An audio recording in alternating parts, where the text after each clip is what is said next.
What if I told you, there's a plant on Earth, older than dinosaurs, older than trees as we know them, that doesn't just use water, it creates it, and not just any water. Water so strange, so unnatural looking, that when scientists first saw it, they thought something had gone wrong. But nothing had. This plant has been quietly rewriting the rules of biology for 400 million years. And today, we're finally starting to understand why. This is the story of an ancient survivor. A plant that predates flowering plants, predates leaves, predates roots as we recognize them today. A living fossil, still alive. Meet bryophytes, one of the oldest groups of land plants on Earth. Mosses, liverworts, hornworts. They were among the first organisms to ever crawl out of ancient oceans and colonize dry land, at a time when Earth's surface was harsh, barren, and unforgiving. No soil, no forests, no complex ecosystems, just rock, wind, sun, still evolving, still doing something that looks almost alien. And somehow, they survived. But survival wasn't enough. They evolved something extraordinary. Horsetails act as extreme natural distillers, generating isotope patterns once thought impossible on Earth. These signatures, preserved in fossils, offer a novel way to probe ancient climate conditions. Unlike most plants, bryophytes don't have true roots. They don't pull water up from deep underground. Instead, they manufacture water directly from the air. On the surface of these ancient plants, microscopic structures manipulate humidity, temperature, and surface chemistry, causing moisture to condense out of thin air. But here's where it gets strange. Through a process that looks eerily like something from science fiction, the water they create doesn't behave normally. It spreads in unnatural patterns. It clings. It crawls. It forms geometric films that don't act like ordinary liquid. Under magnification, it doesn't just look wet, it looks engineered. Scientists call this phenomenon biologically structured water.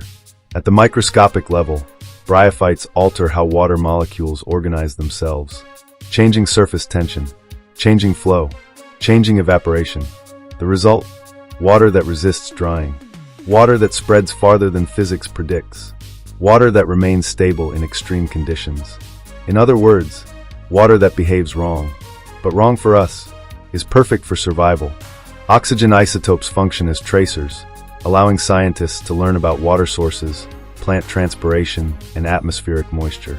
Heavier isotopes are rare, which makes it challenging to predict how their ratios shift under real environmental conditions.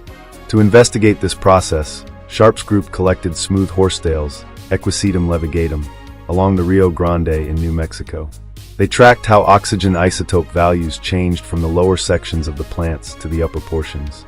The highest samples produced extreme readings that previously appeared to fall outside any known Earth-based range. To understand why this matters, we need to rewind time, back to an Earth without forests. Early land was brutally dry. Rain came and vanished quickly. Life teetered constantly on extinction. Bryophytes solved this problem by rewriting water itself, by holding onto moisture longer, by controlling evaporation, by creating microenvironments where life could persist.